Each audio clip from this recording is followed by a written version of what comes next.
Hello, everyone, and welcome to another episode of the Board Game Mechanics. I'm Katie, and with me, as always, is... Hey guys, what's going on? It is Jason. It's a beautiful day. And I am feeling a lot better about my allergies, so I want to apologize for how rough I sounded last week, everybody. Thank you for suffering through that. Smelly cat. I know. I'm no longer in like my Sudafed-induced haze. I feel much better.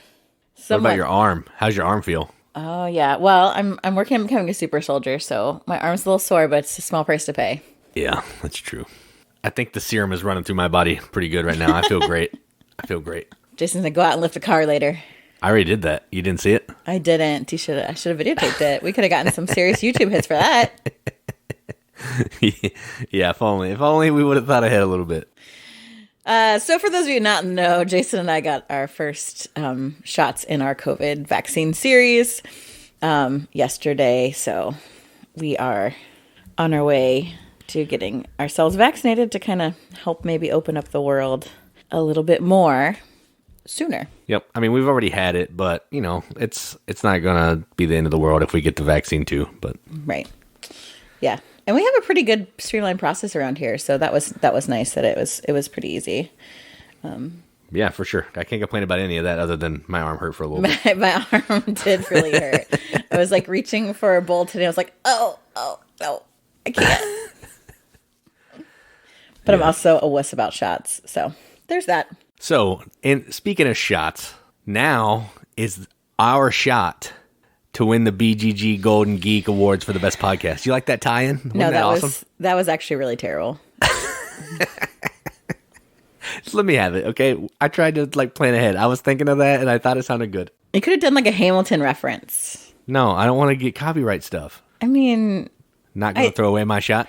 I think Lin-Manuel Miranda would understand. I don't know. I bet he's got it out for a small to extra small podcast. I can see that. I think he and I would be good friends, but he's probably not going to listen to our Pretty Okay podcast. That's probably true. So speaking of our Pretty Okay podcast, we would love it if you would go over to BGG and vote our podcast the best podcast in all of podcastdom. Is that really the title of the award? The Golden Geek Awards? Yeah, the title of the category. No, it's just best podcast. I added that. It was my own personal flavor, okay? Since there isn't a Pretty Okay podcast category, we're going to have to go for the best podcast category. That's true. Like I always say whenever I talk about our podcast, the best podcast between New Carlisle and Columbus, Ohio, as long as there's only one. That category does not exist. In that hour of driving, yeah. So you can check it out on our Facebook page. I put the link. I also put the link on Twitter. I'm sure if you've been on Facebook at all, you've seen the links to vote for the games and stuff as well. But I don't care about games. Games are overrated. Vote for our podcast. It's time that Rado gets put in his place, okay? Enough of that guy. Oh my goodness. Is his podcast one of the nominees? No, if you win, you can't win. He's already won. I'm just throwing shade at Rado right now. Because I was like, there's no way we're better than Rado. Go vote for Rado. Yeah, at least I'm pretty sure. I think if you've won before, you can't be in it again, because that just seems super unfair. Well, I mean, if you continue to be the best podcast, I mean, I don't know what else to say. We are the best podcast, okay? Oh, okay. Some of you out there, though, are really sweet, and I see when on some board game groups, when people ask what your favorite podcast is, some of you do mention us, and I think that's great. Some of you, aside from Jason, who is a shameless shill for us, and talks about himself in third person on those posts. I do. I don't even feel bad about it. I really don't. I do feel bad about it. So I think the rest of you who actually do it out of the kindness of your own heart, and I hope your actual interest in our podcast, I appreciate that. So I didn't even know how you get nominated. I'm impressed that we actually did. Well, okay, so I did a little bit more research on that. Don't get too impressed. Okay. It looks like every person who has a podcast uploaded to BGG is in the running. But we've never been on there before, have we? I don't think so. I don't remember if we were on there last year. I don't remember seeing it because I feel like I would have voted for it and started doing my shilling. But maybe I just missed it because, pretty okay. Yeah. I wasn't checking, so.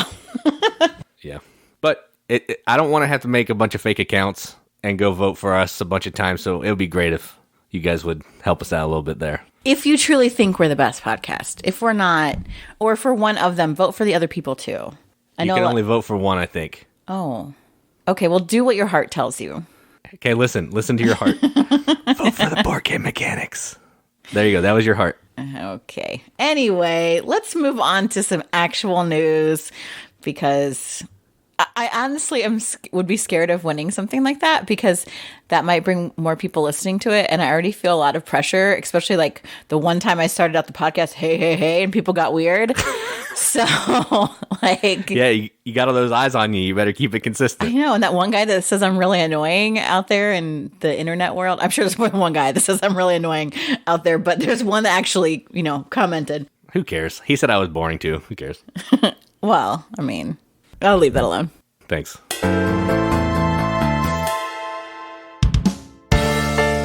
let's talk about Kickstarter news. Yeah, okay. There's a lot of interesting things out there on Kickstarter. Ironically, what I saw a lot when I was searching Kickstarter this week was tarot cards. Oh yeah, I saw those too. Those are actually look at some cool art. There's lots of different ones too. There are a lot of Kickstarters about tarot cards out there right now. So if that's your thing, hey, Kickstarter is your oyster right now. But I was looking for a few other types of things. And the first one I want to talk about is a game that looks like, I don't know if it's my kind of game, but it just intrigued me so much that I want to talk about it. And that game is called John Company. This is the second edition. So apparently there's a first edition out there somewhere, but they've improved it for the second edition. And this game is like, it seems like an 18XX. It seems like in some ways Civ building. It seems like a big, huge, weighty game. And if you like games like that are really like historically grounded, then John Company would be one for you. John Company is, the theme of it is, it's almost like you are help running the East India Trading Company, because that's kind of the company that you're behind. You're working in the company. You're actually also helping your children like move to prestigious career paths and also like advantageous marriages as you're trying to kind of grow your influence in the company, grow the company itself. Yes, it does smack of colonialism. And the Kickstarter actually like straight on addresses that and talks about that, and how obviously this is not okay to treat, other people and things like that. But it's about looking at how empires work in practice, and that idea of being really clear to how they work. They really want to be true to that in the game. So, they're working on, it's not heroic enterprise by any means, but they're also not comic book villains. They're really kind of they're like being really insidious, and you're doing all these little like choices to, promote ambition and all those kinds of things. So, that is kind of the background for this. It plays like a sandbox kind of game. So there's lots of different things that you can do. There's also scenarios that happen. There's 4 of them that are set within the game that have challenges and events. And, you're working on expanding the company and moving your children to advantageous spots. It is massive, but from the things I've said, it's looking like that as you play, you can kind of learn as you go. So even though it's this big kind of economic wieldy thing, it seems like they've really tried to set it up so that you can really learn to play while you play. And there's a lot of negotiation and things happening, much like in the actual East India Trading Company. So there's not a ton of downtime, even though there's a lot of stuff happening, which I think that sounds kind of neat. Like it's, I think it's intriguing. And if you really love this kind of thing, it sounds awesome. So there's 4 days left on that. So if you're interested in this kind of big economic, historically based game, John Company has 4 days left on Kickstarter, and it's $80 for the game. And there really is a lot of game involved. Yeah, it reminds me, from what you were saying a little bit, some aspects of it remind me of City of the Big Shoulders. So while I liked that game, I get scared trying to learn a game that's even deeper than that I saw a video, it was like an hour long teach and set up. I was like, yeah, this seems cool, but I don't really necessarily want to learn or teach that thing. Well, it sounds like I actually did start to watch a video about this, and the guy who's doing the teaching was saying that he likes to teach it by having one person really learn it, and then you don't have to really give all the rules at first. It's actually a really good game for learning about different types of things as you play. So I think that also can help people learn a game when you can learn as you're playing. Although some people get bent out of shape about that if they don't know all the rules from the beginning, but what can you do about it? Yeah. Yep. So that's John Company. The next game I want to talk about is very well known, and I'm sure there are lots of people that have been waiting for this. And this is the AuZtralia Big Box and 2 expansions. Revenge of the Old Ones, and TaZmania. So I have never played AuZtralia, the original game, but, I think it's because the theme really turned me off. I don't really know a ton about the gameplay itself. And so a lot of people seem to like it. Maybe I would like it. I don't know. But in these 2 expansions, in the Old Ones, Revenge of the Old Ones expansion, someone actually can play as the old ones that are kind of attacking and trying to come back and take over the world. So that's kind of an experience. And then the TaZmania expansion, it has a couple maps. It's a dual map expansion for AuZtralia, and then it's really designed for 1 to 2 players, which I think is cool that they're trying to find a way to get smaller player counts to work on this. And then if you can also combine it with the Revenge of the Old Ones expansion, which makes it work for 2 to 3 players because someone's playing the old ones. And then you've got that 1 to 2 player kind of map in TaZmania. So if you liked AuZtralia and you can't wait for more, there are 6 days left on this Kickstarter. And actually, I feel like it's financially very reasonable. For $59, you get the big box storage solution for AuZtralia and the 2 expansions, which is cool. And then if you have been interested in AuZtralia, but you don't have it, to get the base game plus the 2 expansions all in that one big box, it's $99. So I feel like that's a pretty decent deal. I'm actually kind of interested in this one because, I like one Marty Wallace game kind of a lot, but the theme is real weird. But I'd be willing to try it. Yeah, the theme is odd. I love Marty Wallace, so there's nothing like laying some train track to fight the evil ones. Seems kind of odd, but yeah, I would definitely play this. And that $99, we talked about it earlier, I think that is a pretty good deal. I'm not going to back it, but it is a pretty good deal. Everybody knows you're not going to back it, honey. Everybody knows. The next game is something that I think is totally in my wheelhouse, and I could not help but talk about it. And this is a game called Partners. So it's a 2-player RPG game, but it's a little different. So it's not like there's a GM that knows how things have to go and they have to lead the players through it. Partners really is about a partnership. And it says that you could probably even expand it and have more people involved. But the idea is it's like this old detective, crime noir kind of setting where you've got the straight shooter detective and their wild card partner. So generally that's you and another person playing this game, but there could be more. And it's honestly just a booklet, and and then you need a regular deck of cards to play it.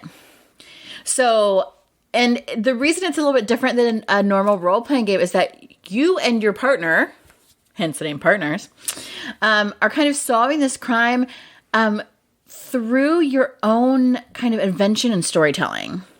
So you don't tell someone, okay, we're going to go to the police station and figure out, who the suspects are or interview them or whatever. You're going to draw a card, and that's going to lead you to a clue, and the booklet itself will tell you, okay, based on the card you drew, this is what the clue is, this is the suspect it's referring to, that sort of thing, which I think is kind of crazy. And I'm really interested to see how it works, because there seems to be a lot left open. But the fact is that you're kind of working together to to draw, to create these prompts and these scenes based on what you get from the cards. So like you could draw a card and it could say, okay, this thing is going to be about this particular suspect. You already said that the suspect was the neighbor, and the neighbor has the motive of a love triangle or something. And so what you're going to get is like a hair sample, maybe. And that's what this card is telling you that you're getting. And then you get like these random word prompts. So maybe the random word prompt is fence. So then you're going to say, okay, like how does that fit into our story? So, okay, we know that there's this neighbor, they're jealous. And then we found this hair that was theirs, that was got stuck on this nail poking out of the fence. They said they were never in the yard. What was the hair doing there? Did that happen? Those kind of things. And you're like developing it, kind of journaling it almost. So it's like role-playing game, kind of script writing. So it works well for nerds like me that love to write and also like to role play. And the fact that it's just like cards and either a PDF or you can get a hardcover copy, that you can do this over Zoom or email or a text or something. So it really works right now for people that aren't able to get together. So I just thought it sounded kind of cool, like totally different. And I don't know. So that's Partners by Steve Darlington. There's 6 days left on that Kickstarter. It's only $12 to get the PDF version. But if you want like a nice, like fully illustrated, which I think the PDF is illustrated as well, but if you want an actual bound copy of the game, it's $35. That does seem really interesting. I don't love RPGs, but I like the fact that you're using regular cards. That's interesting. Yeah, I don't think you would like to play this, but... Probably not, but the concept is interesting. Yeah, I think it sounds fun. And then one more. The last one I want to talk about is also something, this is just like a self-indulgent, apparently new segment for me, except for AuZtralia, because I've never played it, and that's for the rest of you. But the last thing I want to talk about is board game upgrade kits from MeepleSource. So MeepleSource, obviously, they make all kinds of game upgrade kits, which I think are so fun and cool because you know how I feel about the shaped meeples. And this Kickstarter holds all kinds of really cool component meeple upgrades. There is stuff for the West Kingdom trilogy. They've got these diplomats for paladins. They've got the Profiteer and the Princess for Architects of the West Kingdom. You can get, I love all these little animals for creature comforts. You can get more bird series, like the blue-footed booby, who's really fun, and a cockatiel and a shoe-bill stork. You said booby. You're 12. But the bird is really cute on there. So that's on there. Upgrades for Darwin's Journey.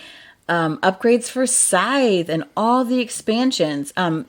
There's this really awesome upgrade set for the resources of Tekhenu, because I think those resources need some work and they look really awesome. Another one that I'm super interested in is the 74-piece set of character meeples for Obsession and the Upstairs Downstairs expansion. All these adorable little housekeepers, ladies' maids, footmen, cooks. Really, really cool. Concordia. They have really cool Carpe Diem, Taverns of Tiefenthal, the little schnapps, little beer tokens, little money tokens, upgrades for Bonfire that look really awesome. A Feast for Odin. There's even a moose. Hallertau? I don't know. There's some cool tokens for that. Oh, and little sheep. You can get realistic sheep or cute sheep, and the cute sheep are adorable. All the Lords of Waterdeep, so you can get rid of those different colored cubes, and there's wizards and clerics and fighters and rogues. Underwater cities, there's these really cool submarines and like elixir tokens and starfish and kelp and champagne bottles for Grand Austria Hotel, the Let's Waltz expansion, which I can't wait to get that expansion. Some Caverna upgrades with some little cute mushrooms. Tawatan Suyu upgrades. Cat Lady. Oh, the cat's cute. Little tuna fish. New York Zoo, Pandemic State of Emergency, Dominant Species Marine, Clans of Caledonia, Wendake, Carcassonne over Hill and Dale. I mean, there's just so much there. And so on the Kickstarter, when you want to back the project, you can back it for like $1, which, to say, okay, I'm interested in this. The $1 pledge goes towards your flat rate shipping. And then like you can then go in and pick which ones you want for the different upgrades you want. And there's all different kinds of amounts. Everything from like $15 for the West Kingdom Trilogy meeples, $27 for the Wingspan, all the way up to like $104 for the Obsession characters. So just all different kinds of really, really cool shaped meeples, which I love. So if you're looking to pimp out your game, check out Board Game Upgrades by MeepleSource. There's 14 days left on that Kickstarter. Yeah, this stuff's cool. It's completely unnecessary, but the stuff does look really neat. I agree. You think it's completely unnecessary? It is. It's not helping me play the game having meeples with faces on it. It does help me play the game. It helps you lose games. Well, that's if they're too interactive and I just want to play. Yeah, that's true. I'm a child. So, yep, that's all I have for news. All right, so let's talk about a few games that we played. We didn't play a ton of games this week. Just life happened, and that's just what happened. So we did play one together, and the game that we played together is Viticulture. Yay. So this is a Stonemaier classic. It's been around for, I don't know, might have been his first game. I'm not 100% sure. If not the first, one of the first. And this is a worker placement game about trying to grow grapes and turn grapes into wine to sell wine to the public. You're trying to be the first person to get to 20 points to end the game. You finish the round, whoever has the most points is the winner. It's a really cool worker placement game. I'm not sure if it was the first game, so I'm not going to throw out like it invented this, but it has the concept of the grande worker, which is a worker that lets you go to a space that somebody else went to. So you're not really blocked out from at least one space throughout the game, which is pretty neat. It has really nice production, really cool art, and it's just a solid game. So what did you think about Viticulture this time? Yeah, it's good. We haven't played it for a long time, and I like to pull out games that I remember fondly, but haven't visited in a while. And yeah, I just love the little components to it, the see-through, like, clear disc that you use to show the quality of your grapes and then your wine. And I beat you so soundly that it was really satisfying. That's true. I had like 5 points forever. And then you were at like 19. Like, what the heck, man? But you did only end up beating me by like 10. So I feel a little better. That's because I couldn't get any more points. Like, if I could go on, I would have. That's true. You were topped out. That's true. That's the only thing that, again, and Stonemaier Games does this a lot, to play to a certain number of points. I don't like that. I just want to, like, we should be able to collect our points, and then whoever has the most wins. And I don't know if that made me like point greedy or what, but it was fun. I liked it. It's a good, solid worker placement. Just good stuff. Yeah, somebody on the Riveted said they didn't like it at 2 because you didn't have the option to use the special bonus places, like the second spot that gave you like extra stuff. That's true. I would have liked the extra stuff, but I guess it just makes your choices a lot more critical. So you have to really work those cards that are going to give you bonuses and things that you would get at spots in order to be successful. Yeah, I agree. It just makes it a little tighter, which I'm fine with. Yeah, it's good. I liked it. All right, so then you actually played a game with some ladies from church. So how about you just take over and you can talk about that? Okay, so I work with the women's group at my church, and every year, one of the things that we do is have a board game night. Well, this year they wanted to do something a little bit different. We talked about trying like an escape room, and I was going to build one and all this stuff. But because of the pandemic, they asked me, could we do something where everyone could kind of, be distant enough if they didn't feel comfortable being close. That way we wouldn't have to all touch, the same board game components, be really close, huddled over a board. And I was like, yeah, sure. And then I thought, oh my gosh, what am I going to do? And I'd remembered, and we had talked about seeing, like, I know Tom Vassell at some of like the Dice Tower cons runs this big game of Wits and Wagers.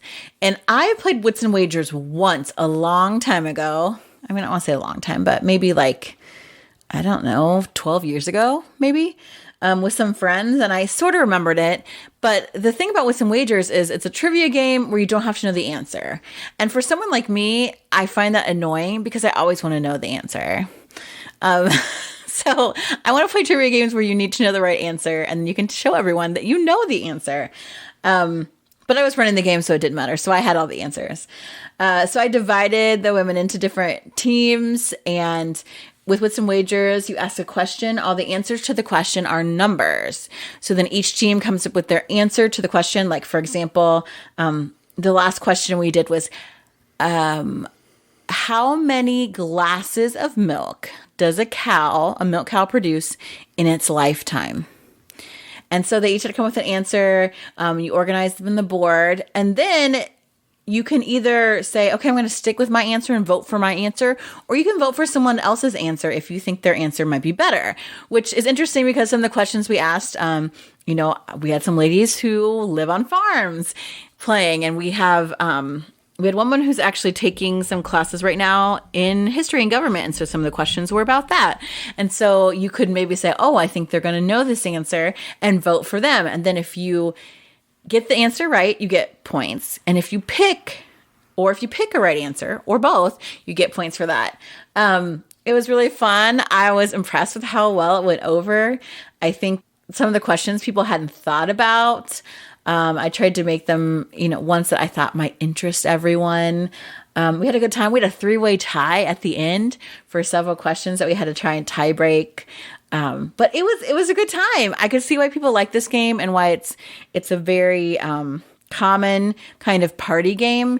I don't know that I would want to play it on the regular because it's just not my thing. But I had a good time hosting and playing like the kind of game master to it. So it was good.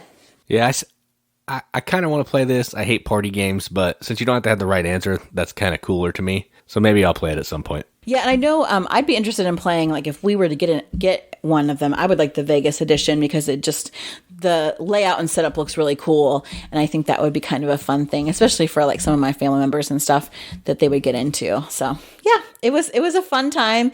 You'd be surprised how competitive church ladies get. There was accusations of cheating flying around. There was it was nuts. Yeah, that's the sign of a good game when people start calling people names. And yeah, that's good. Yep. So those are the games that we played this week. We're gonna come back with some good ones next week. But that was all that we did this week. So our main topic for the podcast this week is kind of a strange one, and yet not strange at all. So we wanted to look at games that fit the stereotype of trading in the Mediterranean, which is kind of a stereotype amongst Euro gamers for sure. For us, we like old, ugly games that are Euro games. We don't play a lot of games where there's fighting, backstabbing, direct combat, area control, those kind of things. So trading in the Mediterranean is kind of that fallback term. But when I looked at lists of trading in the Mediterranean games, number one, the games that were literally trading in the Mediterranean, we had mostly not played, except for one that I'm going to talk about. But when I dug into it, a lot of people were saying, really, trading in the Mediterranean is the term for the cliche of games where you're basically pushing cubes around some pre-industrialized civilization or world. That's it. So any kind of game where you're making kinds of trades, you're pushing cubes around in an area of the world before industrialization happens. So we've each come up with 3 that I think fit the bill. So Jace, you want to start us? All right. So the first one I'm going to talk about is it has cubes. You're turning in cubes for other things. and you're building buildings with said cubes, and that game is called Caylus. So, yes, you're not trading with other players. Yes, you're not trading on the, in a trading sense. But there are some spaces where you're trading in one type of good for another, or you're turning in goods to contribute to the castle. You're turning in goods to build buildings. You're turning in goods for money. So in my book, I'm pushing the cubes around the board, and I'm trading them in to do other things. So Caylus is, I think, a good fit for this category. So my first one, Caylus. I have never played this. I don't know anything about it. I think you watched me and Brandon play it for a little bit. I don't know if you remember that though, but I don't. yeah. I don't remember this at all. I'm sure it's on the board of illegibility. I need to update the board of illegibility, so I don't think it is actually. To put more things that I can't read on there. Yes. I mean, you could say anything's on there because I can't really tell what they are, so it doesn't really matter. It's true. Yeah, it's on there. It's right. It's the very first one. Yeah. Right. So, well, I'm not completely sure if I buy Jason's choice of Caylus because I don't know anything about the game, except I know where the box is located on our shelf. I think my first pick is exactly what trading in the Mediterranean is all about, and that game is Concordia. So Concordia is a map of the countries around the Mediterranean, and you're moving around, putting settlements in the different towns, so that you have the ability to pull resources that are made in those areas. You're making trade routes. You're choosing your actions from a deck that you can build lightly in the game, and you're just trying to get the most points through collecting these cards, making settlements, getting in all the areas around the Mediterranean. I mean, you can't get much more directly trading in the Mediterranean than Concordia. And it really is a fun game. I mean, it epitomizes that kind of pushing cubes around on an old world board. And it's not very pretty. To be fair, the inside art I think is way better than the box art. The box art's hideous. We also have the Salt expansion. We don't have the Venus expansion yet. Do we keep talking about that, right? Not yet. The Salt expansion is Salsa. Salsa. Why they named it that, I don't understand. I don't know. Just unless what it is. Salsa has to do with... It might be one of the maps. I'm not sure. I don't know. But it is a... Oh, yeah. So Latin salsa is salted. So that's why. Oh, that makes sense. Yep. That's what I was thinking. I was like, it's got to be related to Latin. Okay. So that's why it's called salsa. I always forget and call it salt. Apparently same difference. But if you have not played Concordia, and you want to know what all this trading in the Mediterranean is about, it's a great place to start.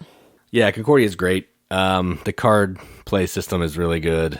Everything about this game is awesome. And it probably fits the theme of trading in the Mediterranean better than all the rest of them on the list, I think. So my next one, probably a stretch, but you're going to see a pattern in mine, so that's fine. The next one I picked is Istanbul. Now, before everybody gets on me, Istanbul takes place in Turkey. Turkey is on the Mediterranean. Therefore, no matter what you do, you're doing it on the Mediterranean. You're moving your... No. And honestly, yes, Turkey is on the Mediterranean, but really Istanbul / Constantinople is right there on the Bosphorus Strait, which is right there at the water. So, I mean, I guess. Thank you. See, great, better than Concordia. Let's not go that far. So what you're doing in this that kind of fits this theme is you have a worker. He's kind of a cube. And I say he because every single person in this game is a male character. And you're using this guy, and you're moving him around the board to go visit places to get resources, to get gems. Then what you're going to be doing is you're going to be converting those gems, you're getting resources and you're trying to convert those resources into gems to be the first person to get so many gems based on the number of players. So you're getting resources, you're trading them for other resources sometimes, and you're trading them with the bank to get gems. So I'm on the Mediterranean, I'm trading resources, I'm pushing my cube around the map, and I think it works. So my second one, Istanbul. I find this questionable, especially at the trading portion of this. What are you talking about? I go there and I trade in goods for other goods. That's trading. No, that's not the same. Just because you exchange one thing for another doesn't mean it's like the actual trading, like trade career that I really think trading in the Mediterranean is about. But I'm also pushing cubes across my wheelbarrow, so therefore I'm pushing cubes along the board in a country that sits on the Mediterranean. Okay. It's a solid pick. It's a solid pick. I don't know about a solid pick. It's a pick. My next one... All mine are kind of just picks. Yeah, you're right. My next one is also better than that. And it is Le Havre. So Le Havre is actually a port in France. Also in the Mediterranean, FYI. I mean, it's... I know. I looked up the Mediterranean. I'm well versed in the countries that are in the Mediterranean. Oh, yes. Now. Suddenly you understand geography. Okay. Sure you do. That's what I've always thought. Oh, as you've clearly shown in the fact that you don't understand anything about. I know where Canada is. I know where America is. I know where Mexico is, and now I know all the countries around Mediterranean, as long as it's Turkey and France and Italy. I mean, I guess to be fair, Le Havre itself is not on the Mediterranean. It's in France, which is on the Mediterranean. Terrible pick. But Le Havre is actually like up towards the English Channel. So it's not trading in the English Channel games. It's trading in the Mediterranean games. France is on the Mediterranean. Okay, Istanbul, where you're moving guys around like and collecting gems, that is not trading at all. So Le Havre is actually about trading. No, it isn't. You're selling goods on your boat. That is what trading is. That is the actual trade industry. I am selling resources to the bank to get gems. It's the same thing. It's not at all the same thing. You are cracked. So in Le Havre, you are getting different industries. So there's fishing, and you can go into maybe the tanning industry. You can, what else is there? All different kinds of food. Gosh, I feel like we haven't played this in a long time. Because there's a lot of setup in Le Havre. Because there's lots of little chits of different resources everywhere. And they're double-sided because, like you do in the trade industry, you take raw product and convert it into some other kind of good or service. And then you trade them when you ship them around. So I'm not supporting you, and I'm not telling you anything else about this game. You just keep going. Really? That's how we're going to be? No, you're right. You're taking guys. Next week, we're going to have a new co-host. I don't know who it is yet, but it will not be Jason. I'm going to edit myself out of this one. Can you just like make it a random voice that just like agrees with everything I say? I don't know if I can do that or not. I don't think I have that kind of power. I don't think so either. But you're just establishing the supply chain. You're collecting resources. You're building your industry and converting them into these goods, and then you're shipping them in the trading industry. Therefore, that's why I think Le Havre is a really good choice. I mean, you can keep saying the word trading. That's not going to change the fact that it's, selling things on a boat. That's what it is in a pre-industrialized world, which, again, is per the definition of this trading in the Mediterranean trope. Let's get back to some good picks. All right, Le Havre. Let's see what kind of travesty you got next. So my next one is a really big stretch, and I'm going to admit that right now. But this one is. Okay. I still think it meets the criteria of pushing cubes around the old world. And that game is called Merkator from Uwe. Now listen, Italy is on the board. Italy, as I've already said, I'm well versed in the Mediterranean, is on the Mediterranean. Guess what else on the board? England, not on the Mediterranean. But I don't have to go to that space. Maybe I just want to go to Italy over and over and over and over and over. Which is like one of the hardest places to go to, so yeah, sure. But the reason I picked this is it's all about picking up cubes, moving them around the board. You're physically putting cubes on the board, moving them around. And then I'm going to be going to these places, and I want to sell these goods back. So since you said selling is appropriate for this, I'm going to say that I'm selling these to the proper city-states or country-states, and I'm earning money. So you're pushing cubes. It's in the old world because the guy on the box looks like he's from the old world, and it has Italy on it, and it has cubes. So my third pick, the best one of my bunch, Merkator. This is the best one of your choices. You are moving cubes around in what I would agree appears to be the actual trade. However, you are not trading around the Mediterranean. That's true, but I'm pushing cubes around the old world, so I think that counts. Yeah, I do really like Merkator. Like, the more I play it, the more I like it. It's so stinking hard. And it's like, it's not hard because other people do stuff that mess you up. In fact, like, again, this game is almost exactly the definition of a game that Jason wants to play, where it's solitaire next to other people. Because you're honestly just fighting with, oh my gosh, I'm here, but I need to be here, but that's only to get this good, but I gotta sell it over here, and I'm not there yet, and nobody else is there, and yeah, it's really hard, but it is a good game. Maybe not in the category, but it is one. Agree to disagree. Of course. I think that's the basis of our entire relationship. So my last game is a 2-player only game, and it takes place in Greece, which is most definitely smack dab in the Mediterranean. And that is Akrotiri. So, which, I mean, Akrotiri, of course, does not exist now, but it is a village on Santorini. Anyway, in case you wanted to know that. Sounds fishy to me. Sounds like it doesn't belong on this list. In Akrotiri, it's 2 players. So you're moving around. It's a tile placement. It's also hand management. But you're also doing this pick up and deliver, hence trading, action in the, well, I mean, I guess it's the Aegean Sea, but I mean, the Mediterranean's right there. Yeah, keep going. Keep digging yourself in that hole. Keep going. You're putting these tiles out so that you can like have these temples, so that you can complete these cards that show like the orientations of temples to other resources. You're also collecting resources and then shipping them back to like this original, like your original island you came from. So there's lots of these different things happening. There's some secret gold cards that you've got. It's a really fun little, I think, often underrated 2-player game. I mean, you can get really into the theme, which is cool, but that's not necessary. It's like, oh, I'm going to flip over these tiles and make sure that these little icons appear in the same way as they are on my card, and then I can move stuff around if I want when I pick up these resources. But it is a really fun game.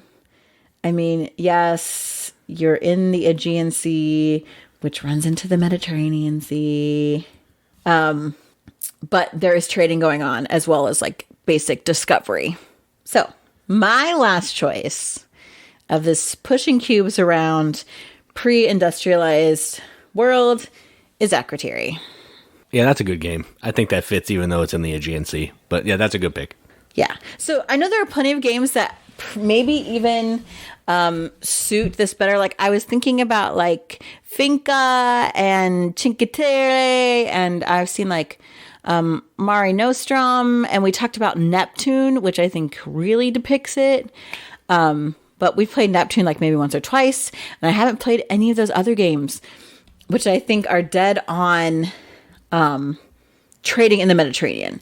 However, a lot of times, a lot of people more into board games than me, who actually, read stuff about board games and watch videos and things, are saying that this really is about, cube pushing in the old world. It's a lot of times used as a derogatory way to talk about Euros that are a little bit drier and less thematic. And you all know we love those kind of things.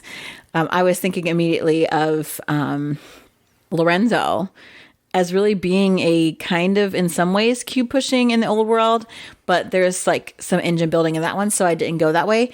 But I'd like to hear what you think. Weigh in on our debate. What are actually trading in the Mediterranean games or pushing cubes around the old world? What kind of those games do you like?